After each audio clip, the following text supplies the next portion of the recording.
and welcome to Season 4, Episode 8 of KittyCatGO Live, where we discuss various topics related to cat adventure, travel, training, and enrichment. I'm your host, Emily Hall, and tonight we're talking about backpacking with cats. No, not just carrying your cat in a backpack carrier, but taking overnight backpacking trips. So if you're watching with us tonight or on the replay, be sure to say hello in the comments and tell us where you're watching from. Questions are encouraged along the way as well. Our special guest for the evening is Kaylin from Always Choose Happy. She has an adventure cat named Maxine, or Max for short. Kaylin runs a brand that celebrates outdoor adventure, empowerment, and taking your cat safely outside. Her and adventure cat Max go on all sorts of journeys, including hiking, camping, and backpacking, often covering more than 30 miles of rugged terrain. She's also a weekend warrior who works a full-time remote job Monday through Friday and does part-time van life on the weekends when she's not backpacking in the backcountry. Her goal is to inspire people to get outside, whether or not they have someone to join them or to take their cat with. All right, Kaylin. Hi. Hi. Oh, you got Max. And this is Adventure Cat Max, who doesn't want to be on camera naturally. That's okay. Hi, Max. Oh, hi. Say hi, Max. I'm glad she at least made an appearance. Me too. Well, thank you so much for having us on your show. We are so excited to be a part of this conversation. Yeah, I'm so excited to have you on here. You know, I've followed you for ages on Instagram, and though I have never gone backpacking with my cats before, I enjoy watching your videos. I always feel, I don't know, I mean, it's aptly, your account is aptly named Always Choose Happy, because your content is always so positive and uplifting and happy, and you and Max always look like you're having such a good time. And I enjoy outdoor adventures with my cats, and so I'm really excited to hear more about backpacking, and maybe one day I'll give it a try. I would love that, and I would love to help you go on your first trip. That would be so exciting. Yeah. Well, hopefully some people who are watching with us tonight or listening to the podcast or whatever on a replay will feel inspired as well. But let's kick things off. Can you tell us about Max? And do you have any other pets? Is it just Max or? It's just Max. Okay. Yes. According to my Google searches, she is a Lynx Point Siamese, about almost 3.5 years old. And I got her when she was 4 weeks and just 1 pound. So she was literally like the size of my hand and So teeny tiny. Yeah. It was such a gift that the universe dropped her off at my doorstep. Essentially, it was like the cat distribution system found me, and my life had forever changed from that point forward. Yes. Yes. And, you know, when Maxine came into my life, I really wanted her to adopt my very active lifestyle and not the other way around. And so I actually trained really early on. So from 6 weeks onward, really, which most people don't get cats at that age. So I know that's not very normal, but she was found in a shed and I rescued her. And so that's the age I was able to start her with. But yeah, from very early on, I started Little Spoon sleep training, as well as teaching her how to fist bump or going on city walks or true hiking trails to regular car rides, which, by the way, is the arguably most important thing to do as soon as you get a cat if you want to train them to be an adventure cat, and also socializing them with other cats and other dogs as often as possible. Like, I was that weird gal on the street in San Francisco that I would be walking my cat and I would see people walking their dogs, like a very normal thing. And I'd be like, can my cat smell your dog? But that's just how you get used to socialization and how you normalize it and how you make them not mortal enemies anymore. And so you have to start somewhere. And of course, like, rambunctious dogs are never a great idea for a cat. But if the dog is chill and calm, having them be able to approach each other and sniff each other actually really helps the socialization in the long run. And let's see, what else did I do? In any case, I would say that all of this training that I've done for the past 3 years has taken an incredible amount of patience to get to the point where we are now. But training her to go on all of these adventures with me has been 100% worth it. And actually, at 6 months, I took her on her first 25-mile backpacking trip. And oh my gosh. I know, I'm crazy. I had scoured the internet to try to find the best gear that I would need for Max, or like just the gear in general that I would need for her to take her on a trip like that. And I searched relentlessly to find the perfect Adventure Cat leash that I could wear across my body and also tie to trees while I set up camp and like go get water and that sort of thing, which I thought was an impossible task until I found you and your handcrafted leashes literally designed for adventure cats. Like your leash came with us on that first backpacking trips and every backpacking trip since. So I just want to give you a huge shout out for creating the perfect adventure cat leash for the beginner to the hardcore. So thank you. Well, thank you. Thank you so much for saying that. She's not being paid to say this, people. I'm really not. It's true. It's just facts. Well, that's so fun. I love hearing from people who use my leashes. You know, I feel like, you know, I'm getting to be a part of your adventures all over the world. Yes, definitely. That's awesome.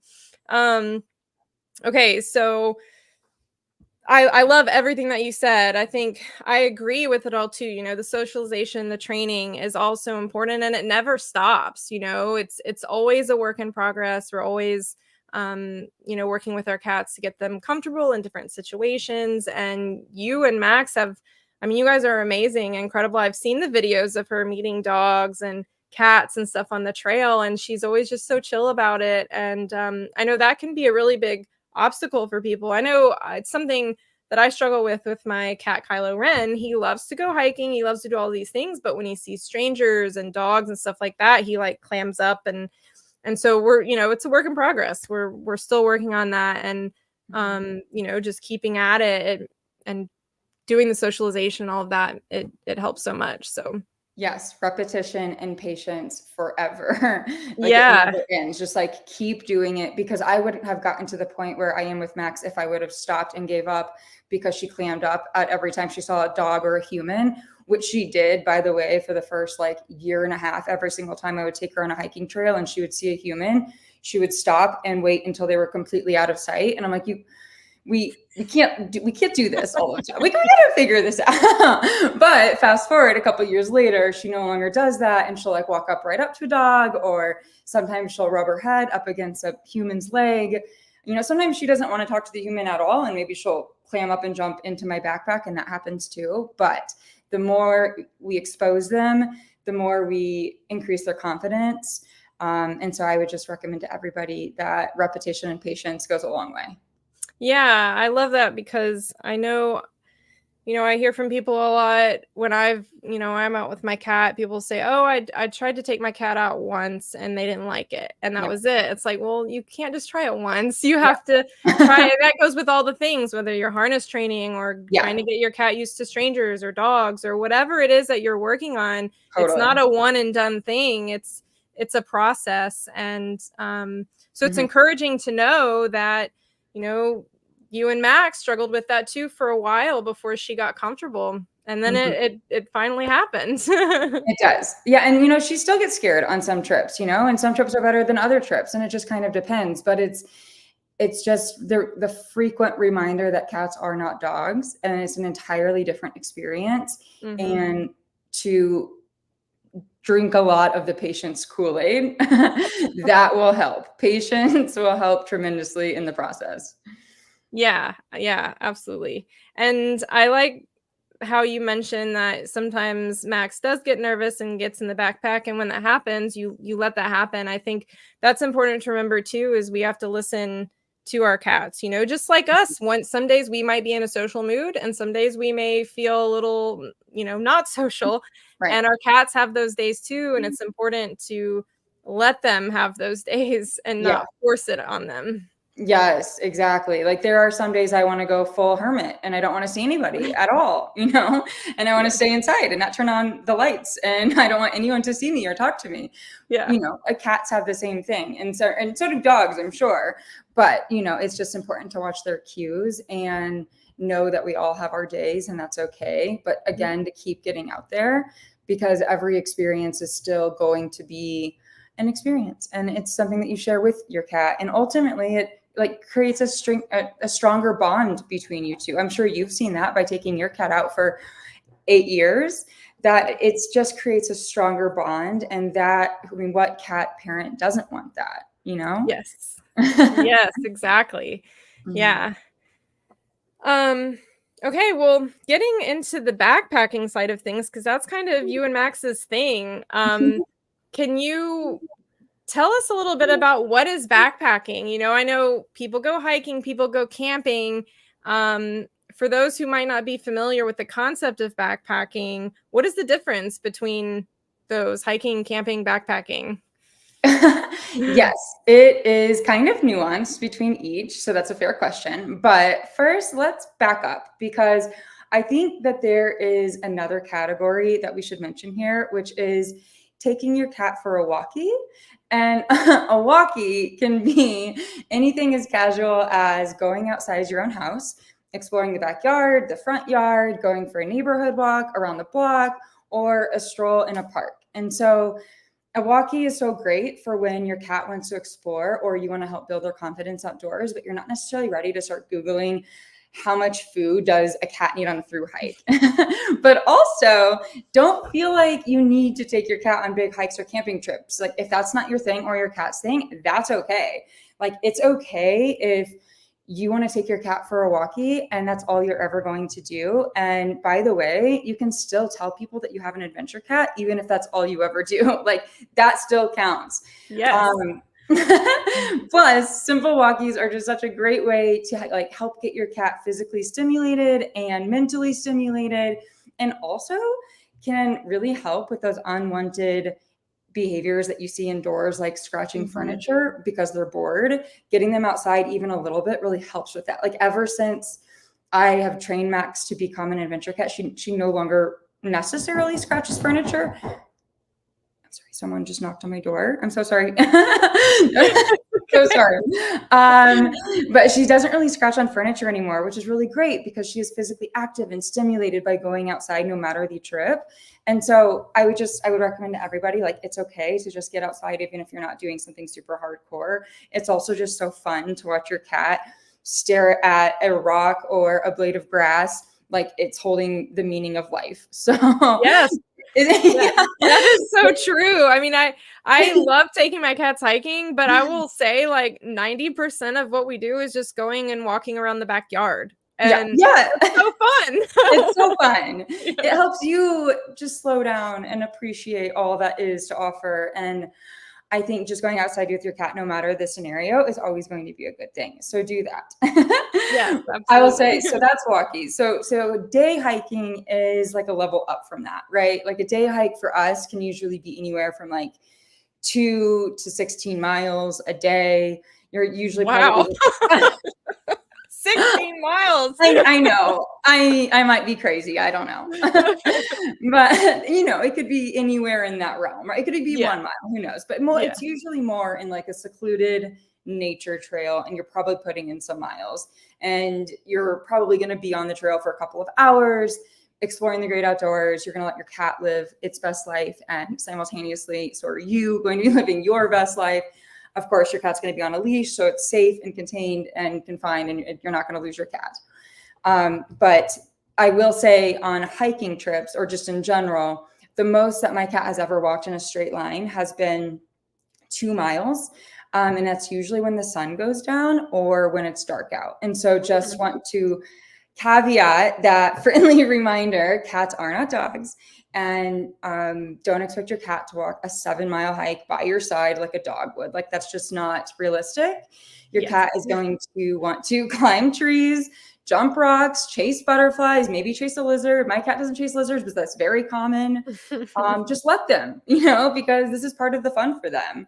So just build enough time in your trip to count for this, because if you don't want to be stressed out, right? You don't want to be stressed out about like, I got to complete this hike within a certain time frame, or I got to get a certain amount of steps, like miles per hour, whatever the stats are. These, like, throw those stats out the door, because training your cat to be an adventure cat requires an immense amount of patience, and those stats are no longer relevant. So just slow down. And I will tell you, if you look at your stats from a hike with a cat, you're gonna just don't and don't share them with people. It's not cool. Like, that's not what this is for. That's not what we're doing here. We are enjoying the outdoors. We're staying out there as long as possible. For me, like, I have never been a fast hiker, just in general, even before Max. I prefer slow hiking. The goal for me for camping or backpacking or hiking or any of it is to be in nature as physically long as possible. Like, I work a regular job, 9 to 5, Monday through Friday. And so for me it's from where I work from home. So I'm indoors all day long. Right. And so it's to get outside and stay outside and just be one with nature is the entire goal. And having a cat that also embodies that is really great. So if you're one of those people that like loves stats, maybe don't bring your cat, or maybe make it a thing. I don't know, but it's just. Yeah, I was gonna say we need to make it a thing. Maybe we should make it a thing. Cat hiking stats. How slow did you go? Yes. Yeah. How long did it take you to walk that mile? Yes, because that is more accurate. Or like, how high did you let your cat climb on a tree? I don't know. Which, by the way, I do use your 10-foot leash, and I will only let Max climb a tree as far as I am willing to retrieve her, or as far as I feel comfortable with her being on that leash and she's in a safe distance away. So I'll just like caveat and add that as well. But anyways, so I guess another thing I'll say about hiking is that if it's a longer hike, expect to carry the cat. So like I said earlier, like if it's a 7-mile hike, the cat's not going to hike all 7 miles of that. So the cat maybe get tired, and you're probably going to carry the cat. So expect that, just for like the weight purposes for your shoulders. Also, your cat might be scared by other hikers or dogs on trail that they see, especially in the early stages. And so just know that that's okay, and that you can throw them on your shoulder or in your backpack, and everything is fine and good in the world. As for camping trips are awesome, because they can be anything from car camping to staying at a campground where you aren't carrying all of your gear for some number of miles to get to the campsite. You are, you can drive in and you can just park right at the spot that you're going to call home for the night, and you can camp there. And so that's how I do it. Yeah. Yeah, it's a great time, and I recommend it for everybody. And there's so many places that you can camp at, from campgrounds to dispersed camping, even like with car camping. When you're setting up the camp for the tent for the first time that you take a cat with you, your cat is going to be like, what in the sus is happening here? But once they get in, they will explore every cubic inch of the tent and find out that it's basically a giant cat cave for them. And once they're all snuggled in, they will get into the sleeping bag with you, and all will be good in the world. At least that's true for my cat. I will also say that I did the little spoon sleep training early on, so she would be comfortable sleeping close with me in the sleeping bag. But of course, not all cats are cuddly like that, and that's okay too. Car camping is great for, you can like bring their designated bed and put that in the tent. You could also bring, like a puffer jacket or whatever, and make a cozy little spot for them in the corner. If they're not going to like sleep in the sleeping bag with you, that's totally fine too. It's just important that they're going to be warm enough, especially in chillier temps. So like definitely bring a sweater. I bring a sweater with me on every single trip, no matter the situation, just because you never know if weather's going to kick in. And then once you see your cat shivering, it's not great. You want to like get them warm immediately. Yeah. And so I would just say to like, make sure you're taking care of those needs in that way. I feel like I'm going on a rampage, but I want to get to the fun part, which is backpacking.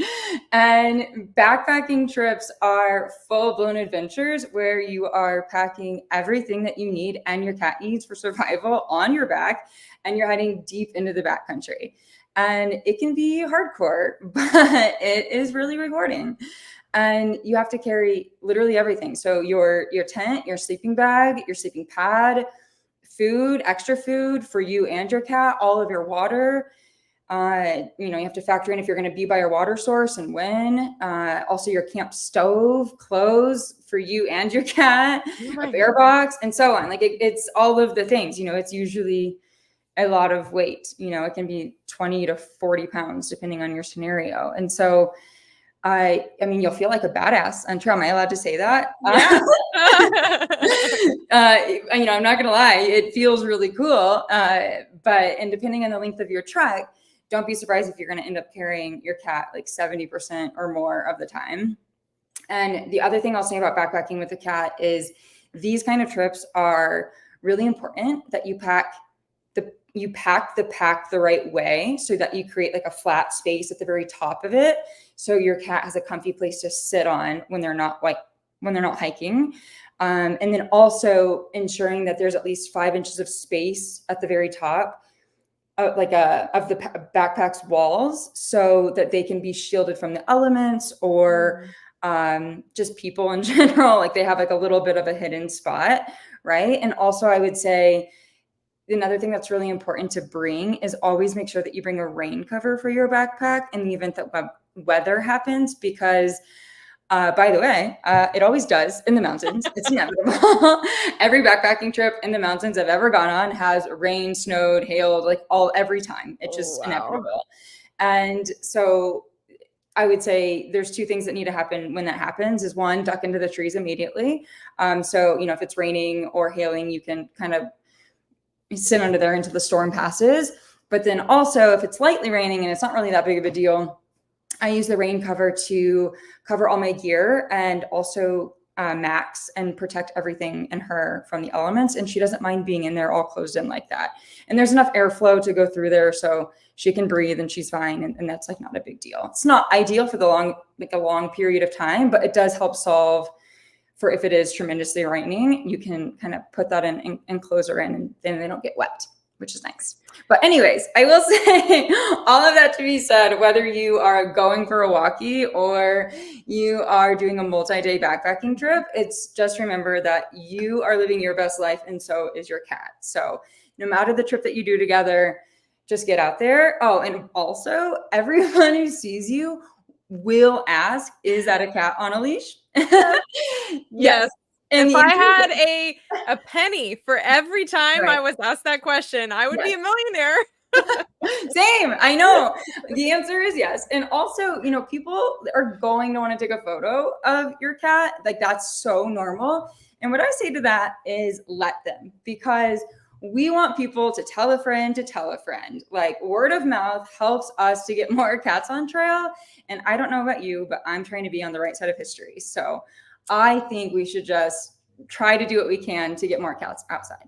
Yes, I love that. That is obviously my goal with KittyCatGO. So yes, that's awesome. I love it. Okay. Wow. So recap: hiking, just regular old hike, day hiking. You're not spending the night out in the wilderness. You're just going for a walk in the woods for however many miles. Camping, driving in, setting up. Backpacking is the combination where you're hiking with all of your camping gear and then setting up camp somewhere in the middle of nowhere. Nailed it. Yep, that's exactly right. Okay, so I was curious. I'm glad you talked about the backpack thing and how you intentionally create a flat space on the top of your backpack for Max to like hang out on when she gets tired or needs a break. Because I mean, as someone who's only gone hiking with my cats like for the day, I always carry a cat backpack carrier. And you know, when my cat gets tired, they get in the backpack and ride. Which obviously you can't be carrying a cat backpack if you're having to carry all of your camping gear, unless you're like, I don't know, got one backpack on the front and one backpack on the back. Yeah, it's actually funny that you mentioned that, because the very first trip that I took Max on, like her first 25-mile backpacking trip, where in the beginning I mentioned I found your leash and I brought that on that trip with us. Actually, I was in a relationship at the time, and my partner at the time carried everything. So he carried like both of our sleeping bags, both of our sleeping pads, all of the food, the tent. And I even brought, I think I brought like a pound of litter with me, not a litter box, just Oh like a my pound of God. litter, because I was like, well, what if she doesn't know what to do, you know? And I on that trip did do the entire 25 miles with a backpack carrier, just like the normal like pet Ami ones from Amazon. Yeah. And I remember thinking on that trip, it was like, this is the easiest hike of my life. Oh my God. Woohoo. And my partner was like, ah. And this is the worst trip of my life. It's so hot. and, and it's so funny. And I was looking at the photos today because I was trying to find your leash from that trip and like some photos from that. And it's so funny because he's wearing this massive monstrosity of a pack and I'm in like my little dainty backpacker gear. And that's not a real thing. Once we figured out that we could move some of the stuff into the backpack, because at that time on that trip, Max basically just rode my shoulder the entire time. So I was able to take some of that weight off his shoulders. But now that is obviously not the recommendation. The recommendation is to use an actual backpacker's bag if you're going to go on a backpacking trip. But for day hikes, I mean, it is, I do use that regular backpack pet carrier that I use, the same thing that I use for like airplane travel. Yeah. Well, or maybe you hacked the system, Kaylin. Maybe the trick is to have somebody carry all the gear and you just carry the cat. Yeah. Yes, get a pack mule. Highly recommend. Yeah. Yes. Oh, man. Okay, just kidding. Obviously, you know, one of the things that I really love about what you do is that you champion so much for women to get out there and not wait for somebody else, you know, because, you know, I know for myself, a lot of times if my husband can't go hiking with me, I've gotten better about it, but I used to be like, oh, well, if he doesn't want to go, I'm not going to go. Right. I'm not going to go by myself, you know? Right. We get And I used to have gotten over that and I will go out with my cats now by myself. So you don't need the pack mule, right? You can do it. You can do it all by yourself. Exactly. But it is such a thing whenever you're in a relationship, you kind of fall into that of like, if you have someone to go with on the regular basis, then, and they can't go, you just set it out. You're like, oh, I'll just wait until you can go, you know? And I realized becoming uncoupled from a long-term relationship that I obviously can go. I can do it all by myself and it's fine. And I truly hope that when I do get into my next relationship, that I will go if they can't go, because I think that has opened up so much happiness and joy for me to just do the things I love, even by myself and just with my cat and her and I bonding together outside. And I love that you have gotten over it and that you're going by yourself. That's so great to hear. But it's like, we don't need anybody to go with us. Like, we can do these things by ourselves. And especially if your cat's with you, then you're not even really alone, which is even better. Yes. Yes. And we will touch on some of these topics later too. So we will circle back for those that are listening. We're going to hear more from Kaylin on solo women adventuring, which I am excited for. But I do have some more backpack questions, or backpacking questions, I mean. So you talked a lot about how you prepared Max for these trips, right? You started socializing her from a young age. You taught her to like sleep snuggled up with you. You, you know, harness trained her, did all of those things. And I'm assuming maybe you probably worked up to that first 25-mile backpacking trip, right? Or it wasn't like you woke up one day and were like, I think I'm going to take my cat for a 25-mile backpacking trip. Right. Right. We started really small and then worked our way up to bigger trips. And we would start in the city on city hikes. And in the time I was living in San Francisco, so I used to call it city hikes because the hills in the city were so giant that it was like climbing a mountain. But, you know, in her super young kitten phases, she didn't necessarily mind to be outside in the cities, but over time, she really does not prefer that. She gets very scared on cyclists, even to this day, does not like to hear the sound of cyclists or motorcycles, or cars are not even her favorite thing. She's kind of gotten over the car thing because we live in a neighborhood now, but I would do that pretty regularly. And then I realized it's probably better to just take her on secluded nature trails. And so that's what we started doing. And I started doing that every weekend and just taking her out. on a secluded, quiet trail that would have minimal people, minimum dogs, and working my way up to bigger trips. So like maybe the first was only like a couple miles, and then I did a lot of 6 or 7 mile trips, and then kind of got bigger up in the 10, 12s, 15 even. And then it was like, you know what, I think she's ready. Like, let's try this. Let's do this. And then I did, and she did great. And, but I would say if anybody is just starting out, to just start with shorter trips and build up confidence and get them comfortable. And you'll know, right? Like we all know our cat more than anyone else. So just pay attention to their cues, and you'll be great. Yeah. Yeah. Love that. Body language. It's important. Yes, definitely. Yeah. And something actually that you mentioned, body language, I will say that it is, I don't know if this happened with you. I would love to pick your brain, but it's fairly common that in the first, like even year 2 of Max's life, she would run and hide every single time she'd hear the harness come out. And she like wants to go outside. Like she'd go maybe meow at the door, but like when she would hear the jingle, she would run and hide, and did not want that to be on her. And that's okay. And so I just want people to know that that's a normal thing that happens. But once they get the harness on and they go outside, they realize, oh wait, mom does know best, or dad does know best, right? And so like it's okay if they do that. It's not that they don't want to go outside. It's not that they don't want to be an adventure cat. It's just that like it's all new and it's all very scary. I will say now that Max is a little over 3 years, she does not run and hide when she hears the harness anymore. And she just lays there like a little doll and lets me put it on her. So I think it took a lot of time to get to that point, but also it's very common for that to happen. So not to get scared off by that. Did that happen to you? Yes. Yeah, it did. And it still sometimes does. With Kylo, if we go like a while, an extended period of time without going like on an adventure or something, and then I pull the harness out, then he'll go run and hide. But then, like you said, as soon as I get it on him and we get outside, he's like, oh, this is great. Right. And it always like baffled me, like, why, you always love the adventure, you always have a great time, why do you run when the harness comes out? Like I still don't really have a good answer for that. But the way that we overcame it was I'll put the harness on him even when we're not going somewhere necessarily. I'll put it on him and we'll like play inside, or I'll put it on him and we'll do some clicker training. And I just always make sure we're doing positive things that he likes while he's wearing the harness, whether we're indoors or outdoors. Yeah. And that kind of helps that. It does that. And to give the cat a treat immediately once they get it on, to help associate with positive behavior while it is indoors.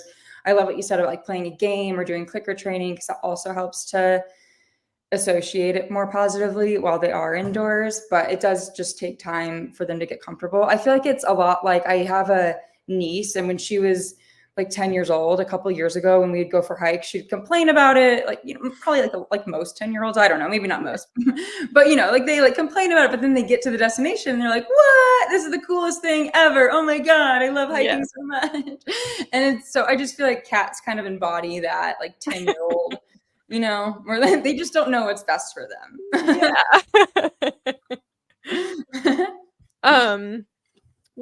So you have talked a lot about some of the gear. Obviously, you need a harness and a leash and a backpack, not a regular cat carrier backpack. Right. Obviously, food and water and all those things. What other kind of gear items do you need to go backpacking with a cat that, the ones that you might not even think about, Yeah.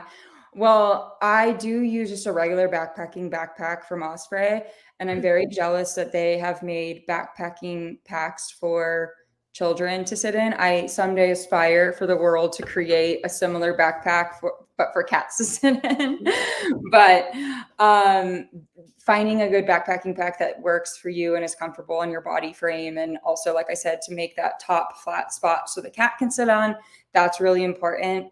As for food, I do bring 1.5 times the amount of food that she normally eats per day. And I do freeze-dried raw, which also happens to be the most weight efficient. I'll also bring 1 to 2 lick treats per day of the trip, which are really great for hydration. And she'll suck down anywhere, anytime, very happily. So those are really important to have treats on trail, or like whatever treats are that your cat prefers. Also the collapsible food bowls for food and water. I get the kind, they're like $6 on Amazon, that have carabiner clips, and you can attach it to the outside of your backpack. You can get the ones with lids if you want, or not. I don't have lids on mine, but that makes it really easy just to always have food readily available. I also bring a 3-ounce travel size, like one of those things that you put shampoo and conditioner in if you're traveling via air.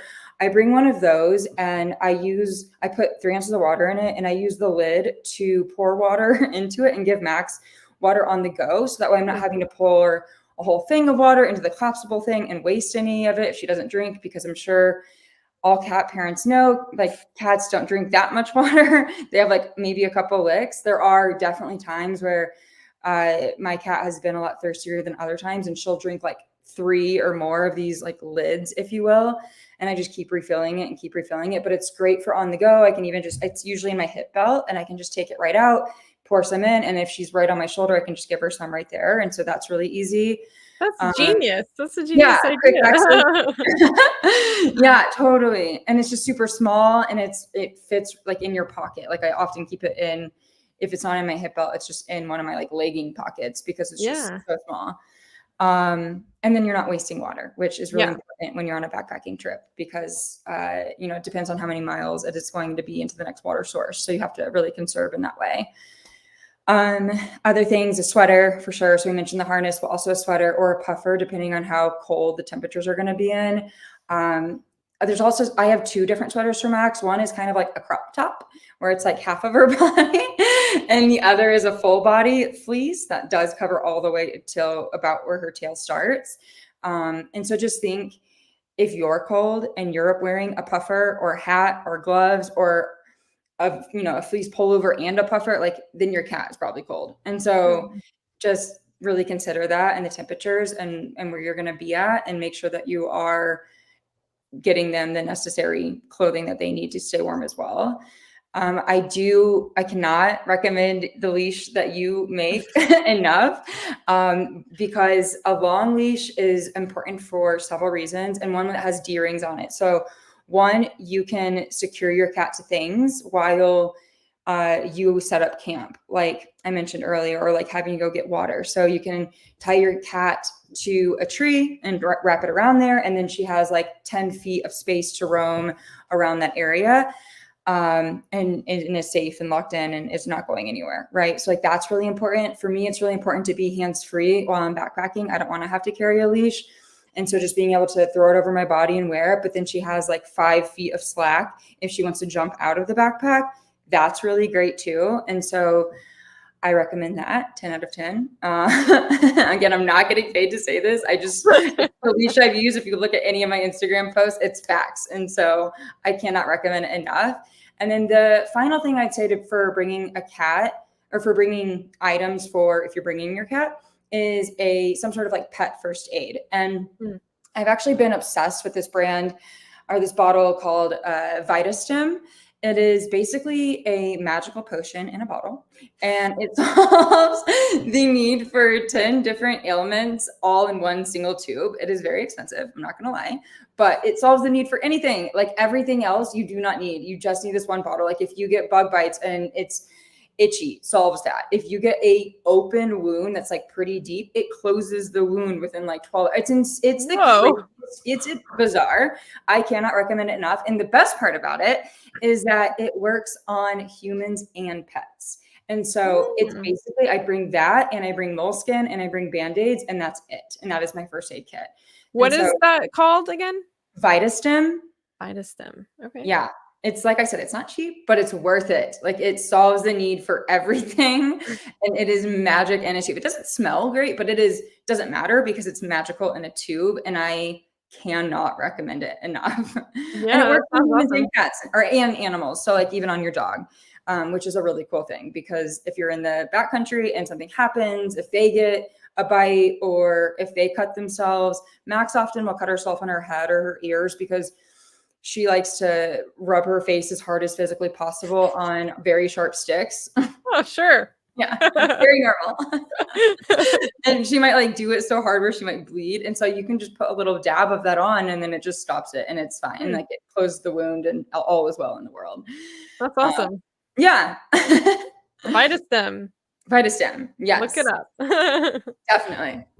Very cool. One thing that I haven't heard you mention that I'm curious about, well, you mentioned it when you took your first backpacking trip, is litter. So do you carry anything for a litter box kind of situation, or does Max go outside? Yes. Yes. She goes outside on backpacking trips. I do not carry any litter or a litter box on any sort of backpacking trip ever. I don't even like in that very first trip, I brought like a pound of litter with me just out of nervousness, but that is not needed, I would say, for anybody who's even just starting out. I think before you go on your first backpacking trip with a cat, though, I would recommend making sure that your cat has gone to the bathroom outside so that you know that they can do it and they've like figured that out. And that's like another point of like, okay, they've done it. Now we're ready to go on a backpacking trip. I remember seeing Max do it for the first time, and she actually did it in grass, which I thought was interesting because normally what she does is find the softest ground or sand or dirt, but grass would also work too. But they basically treat it exactly like litter, as I'm sure you know, where they'll dig a hole, go, and then bury it. It's brilliant, and they probably do it better than most humans do, but it's really awesome. So I just let her take care of that all on her own. I do have a litter box in my van that just permanently lives there. It's one of those travel collapsible ones. So if I go anywhere via train or airplane, I'll bring it with me. And then it's just also, in the van in case we ever do van camping trips where she can go in it. But I will say for the first year of her life, whenever we would start going on just regular day hikes and increased the amount of miles that we were going on every time, I would bring that portable litter box in the car. And then once I got back from the hike, I would take it out of the car and put it on the ground and put her in it and see if she wanted to go. And I'd kind of just hang out around the car for like 10 to 15 minutes. And she would eventually decide to go. And so I think that also was a really great training thing of like, okay, the litter box is outside, she can go. And then eventually she just didn't even need the litter box and she did it all on her own. But I never brought that with me on a hike. So I would say they can also hold it for a really long time. They can. Yeah. Yeah. It's funny how cats are about going to the bathroom outside. I've had 4 cats who I've trained and gone hiking and all that stuff with, and out of those, only one has ever gone to the bathroom outside. And yeah, Sophie, she does it every time. It's like the first thing she does whenever we go on a hike, and so it's like, I don't know. It's now her thing. She's like, oh, we're on a hike. It's time for me to go to the bathroom as soon as I hit the trail. It's so funny you say that because I feel like Max now, like if we go on the out or my backyard, I swear she holds her bathroom just to go outside in the backyard. It's like, what are you have a litter box? What are you doing? But I think she just loves it. I mean, I don't know why they do that. Yeah, it's hilarious to me. Like, we'll get going.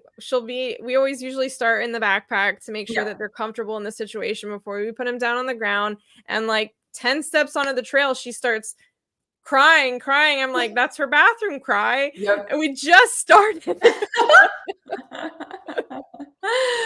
It's like they save it for the outdoors. It's so funny. They do, but my other cats have never figured it out. And like we've gone, with Kylo, for example, he's my best hiker these days. And we've go on, I'd say the longest hike we've ever done is like 5 miles, and never once has he gone to the bathroom. He's been tent camping and all of that. I always have to bring a litter box and put it in the tent for him because he doesn't go outside. And whenever, like, if my husband and I go on a hike together, sometimes we'll bring 2 cats. Like, one of us will have Sophie, one of us will have Kylo. And whenever Sophie goes to the bathroom, we're like, Kylo, watch, look at this. This is how you do it.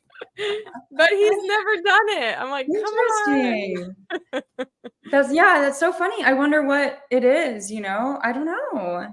I think I'm assuming that he just knows he's eventually going to be back home to his litter box. Right. Probably if we started extending the adventures, and he didn't have a litter box, I and they imagine he figure would it out. eventually just do it, you Yeah. know?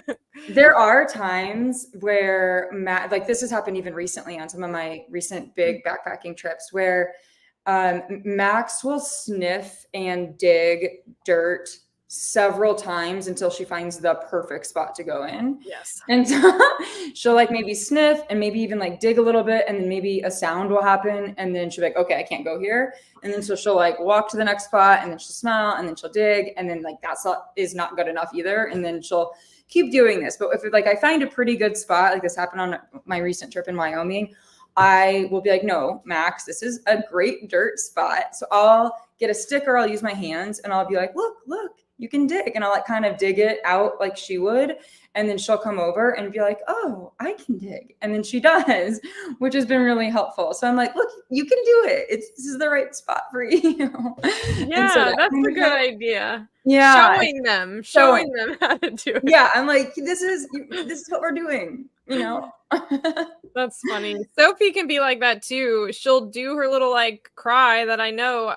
I can tell, you know, that's her bathroom cry. It just sounds a little bit different.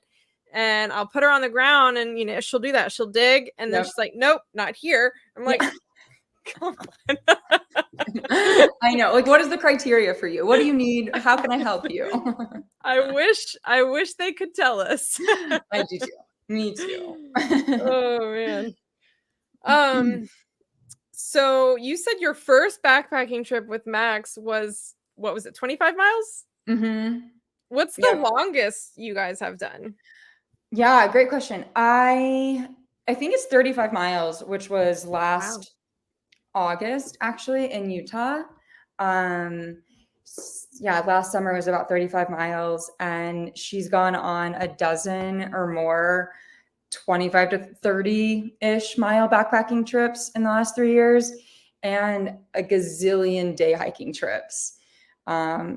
Like every summer I try to do at least 5 backpacking trips that are usually over that 20-mile length, and she's gone on all of them.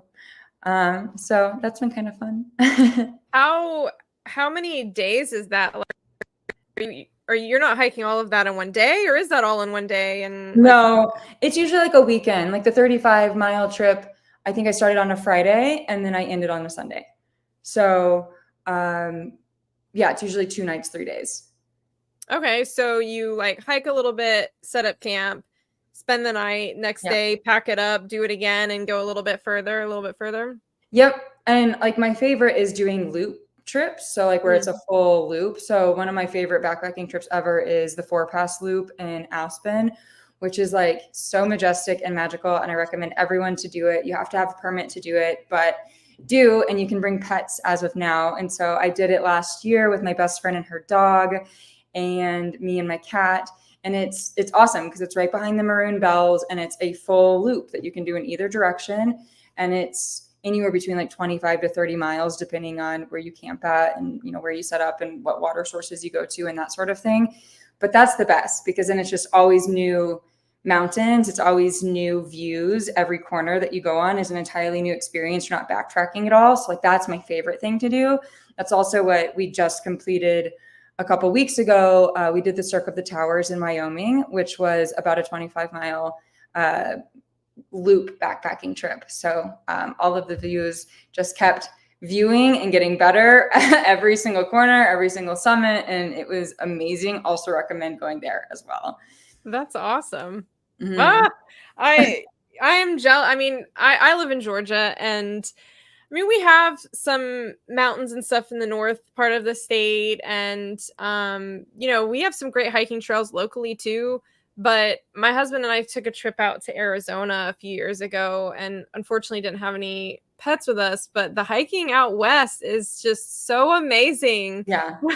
Arizona is really cool too. I love that place. There's such great hiking trails there. Where at in Arizona did you go? We did Sedona, and we did like Grand Canyon, and one other place. I can't remember what the other place was. Yeah, but I'm sure the Grand Canyon took over like the beauty. Yeah, that's awesome. So cool. Yeah, I mean, that's the only time. That's my only trip out west that I've made. And, I hearing about your trips, and I have a friend that lives out there and a cousin that lives out there, and I see all these amazing hikes and things you guys have. I'm like, man, I need to make it back out there again. Yes, yes, come to Utah. It is so beautiful and so underrated. It is like the best kept secret ever. There are Yeah. spectacular mountains here, and I cannot recommend it enough. But yes, the West in general is just like so much beauty to it. Yeah, it's a really great place to live if you're into the outdoorsy stuff. There's so Yeah, much to do. yes, definitely. Yeah. Um, well, we touched on this earlier in the episode, how one of your missions, in addition to encouraging people to get out with their cat, is also encouraging women to get out there on their own, right? Not to wait for a partner, boyfriend, husband, friend, whatever. Because if you do, sometimes you may be waiting forever, right? And you might miss out on these really great opportunities to enjoy nature and get out there and do things by yourself, or by yourself and with your cat. So I know for me, one of my biggest hangups before I started hiking by myself was I was like scared. Like my mom was always like, don't go anywhere by yourself. There's like going to be an axe murderer or something on the trail. And I'm like, Yep.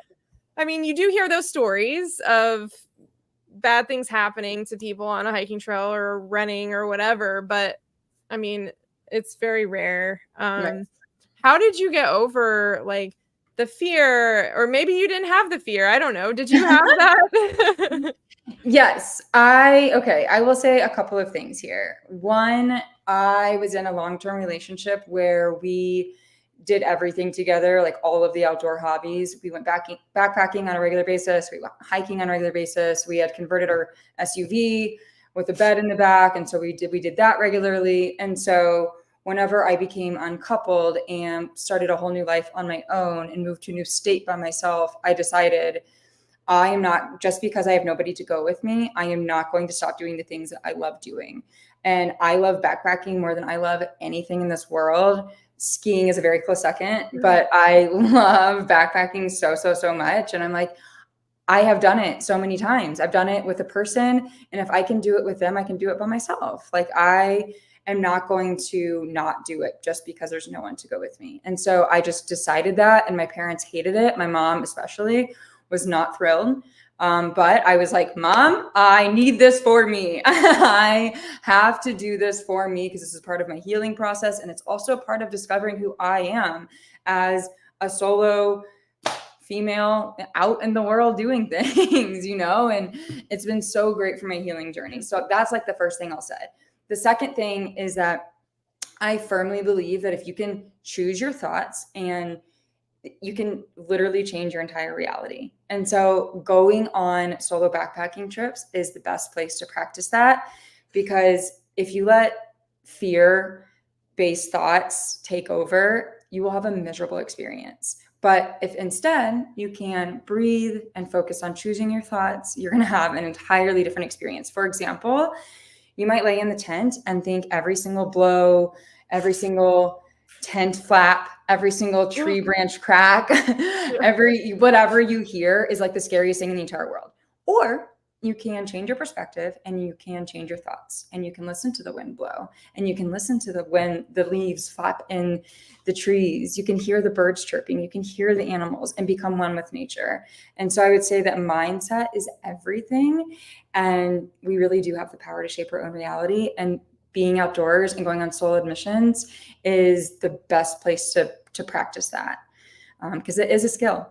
It's a skill that we have to work on all the time in everyday life. And you can't have a fear-based mindset whenever you're alone out there, because it's just going to ruin everything. And so taking that positive approach, choosing the more optimistic reality, like what do you want to happen? What do you want to get out of this? Versus like taking that, scared approach is really, really, really going to help in the long run.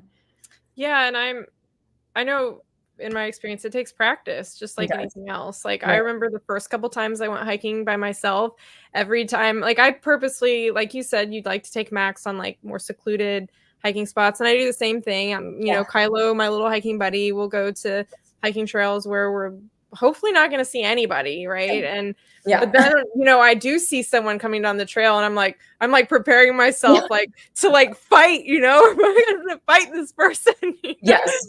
And then they get closer and closer and closer, and then you're like, oh, you just pass, and that's right. it. Right. Yeah. Like, you're not scary at all. Yeah.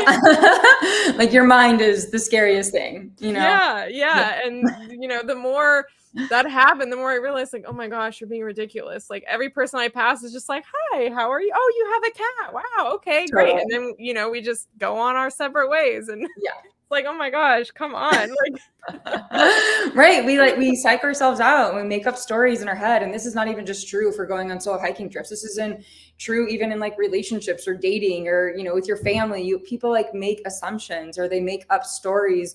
And that's just, you can't do that when you're on a solo trip. You can't do that hiking. You can't do that backpacking because you'll freak yourself out. And it's so much more fun to be like, this person you're going to see, you're just going to smile and, pass each other and be like, hi, happy trails, Yeah. Or they see that you have a cat and they're going to be like, oh my God, I want to talk I want to pick your brain about every single thing about how to get started. And then it's like the most fun experience. And then all of a sudden you're sharing Instagrams and you became trail besties. And so, yes, I think that's such a great story because it happens to so many people. Whereas like, even with my tripod that I bring with me, it's like a foot long baton, or is that how you say that? I think that's, it's like, it could be like a weapon, right? So like, I think goes that way, but I'm like, I don't need to think that way. Like, I feel like for the most part, I'm pretty safe out there. And it's like very unlikely that you're going to even encounter like a bear or a bear attack, for example. Always important to have a bear box and bear spray. I also always have a pocket knife with me, but an attack is so not likely. And so that's something else I would just not be scared of. Like, you are so much more likely to get in a car accident than you are to be attacked by a bear. And so I would just remind yourself that. And it's, it's not a great statistic, but it's true. It's like, that's not something that you should necessarily be scared about. You should just be excited if you do see one and take photos of it. And hopefully it's far enough away that it's safe. Yeah. Yeah. Safety is important though too. So I was going to ask, like, what do you carry for safety? So you've got your bear spray, what is a bear box? Bear box is what you have to keep all your food inside. And then you keep it like 100 feet away from you when you tent at night or when you're camping. And so if like a bear does come, it's not as close to your tent. But that's so you put all of the food in there, anything that's super smelly, like all of the cat food definitely goes in there. That way nothing happens, which I have had a scary encounter before. One time I was backpacking with Max and my father, his significant other, and then also mine at the time. And my dad had a bear bag with all of his food in it. And I had a bear box, which is like this PVC. I think it's like a plastic vault thing that like a bear cannot get into. But he had a bear bag, and a bear did come and it ate through the entire bear bag and all of the food in it. And that was really scary. It didn't even touch my bear box at all. It must have seen that before and been like, nope, I know I can't get into these, so I'm not even going to try. And Max was with me at that time. She was in my sleeping bag hiding in the tent, and it was like not a problem. The bear didn't come near the tent. It just wanted to eat all of the food in the bear bag, and it did. And I took videos of it, and then eventually went away. And that's not great. And it's not a great thing that happened. And so I would recommend that don't use a bear bag unless you're going to do a hang. Like you do like the pulley system where you like throw it over a tree really high. That's one thing to do if you want to have a bear bag. Unfortunately, that was not what had happened on that trip. But I do recommend just the bear box. You can Google it or get one at REI. I've never had a negative experience using a bear box. So it's really important for when you do encounter wildlife, you have that to protect them and yourself. Yeah. And you mentioned a pocket knife. What other, do you have anything else that you like, safety measures and stuff that Besides you take? my tripod that I could use as like a weapon if I need it. No, that's pretty much it. I mean, I always have a headlamp because Max likes to hike at nighttime. I often find myself hiking in the dark. And so last summer I upgraded to a really strong or high lumens headlamp, which has been really great because I can see so far. And that also makes me feel safe knowing that I have that. So I'd say a really great headlamp with all of the lumens is really important. All of the lumens. All of the lumens. I wish I knew the number, but I don't. But just look for all of the lumens and you'll be great. Yeah. Yeah. Awesome. Wow. Uh, have you ever had any like other scary encounters besides the bear? So when my best friend and I did that 4 pass loop backpacking trip in Aspen last year, there on our first night camping, there were a pack of coyotes that were throwing a party all night long, and they were making their coyote noises all night long and literally did not stop until it got light out, which obviously we did not really sleep. We were also very like scared. It was just us two girls by ourselves, and our animals, and the coyote noises kept sounding like we couldn't tell if they were getting closer. Mhm. Yeah, it's like really scary. Like we're like, are they getting closer? Like, do we? So we actually practice using the bear spray if we're gonna need to use it, which was I recommend doing that for everybody. Like buy the bear spray and also practice getting it out and how to actually hold the handle and spray it if you're in that situation. And so we did that, but it was really alarming because it was like, are they getting closer? Are they not getting closer? Our food's not that far away. We also have a cat and a dog, and it's just like, oh my gosh. But they never came. They were never by us. And whenever it got light out, they were gone. We didn't sleep all night, but we were fine and we were safe and the animals were okay. So that's the only other time I've really had a scare in the backcountry, which I feel very grateful for. Yeah, I have a similar experience. My husband and I were camping. Have you ever used Hip Camp before? Yeah, I know what it is. Yeah, so my husband and I rented a campsite off of Hip Camp one time, and it was like a single campsite. So there were no other people. It was in the middle of the woods, and it was pretty. What's the word where the campsite doesn't have a lot of facilities and like amenities? Yeah. Yeah, so we were by ourselves. We had Kylo, our cat, and it was Halloween night actually, and Oh there were coyotes. And like you said, like we couldn't tell how close they were, and they went on and on all night long. They do. Yes, and we didn't sleep. Poor Kylo was like, pacing around the tent, and I'm like trying to comfort him, and he would settle in my arms for like a little bit, but then he'd be up again, and we were all just like on edge the whole night. Yes, I know. The sound and not being able to tell if they're getting closer or not is kind of a wild, bizarre experience. It Like is. sensory wise, you're like, what's happening? Sometimes it would feel really far away, but sometimes you're really close. And it's like, what is going on? And also, what kind of party are they having? Because they are all night long. Yes. What are they doing? They're wild animals throwing a party.